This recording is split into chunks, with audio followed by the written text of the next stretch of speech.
ಹೌದು, ನಾನು ತೊಂದರೆ ನಾನು 28 ಕೋಟಿ ತರಿಸಿರ ನಾನು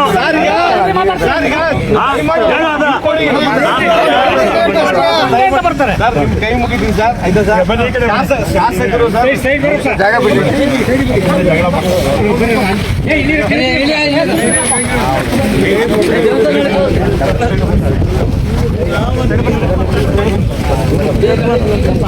ಯಾರು ಬರಂಗಿಲ್ಲ.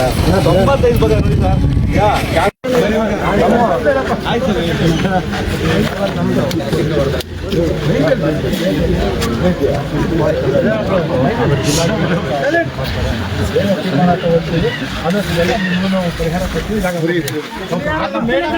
ಮೇಡಮ್ ಅವರು ಒಂದು ಮಾತು ಹೇಳಿದ್ರು ಸರ್, ನನ್ಗೆ ಅದು ಒಪ್ಪಿಗೆ ಇಲ್ಲ, ನೀವು ಕೆಲಸ ಬಿಡಿ ಅಂತ. ನಾವು ಮೇಡಮ್ ಹೇಳ್ತೀನಿ ಕೇಳಿ, ಆಲ್ರೆಡಿ 95% ಮುಗಿಸಿದ್ವಿ. 9% ನಾವು ಬಿಟ್ರೆ ಆಗಲ್ಲ, ಅದು ನಾವು ಬಿಡೋ ಮಾತೇ ಇಲ್ಲ.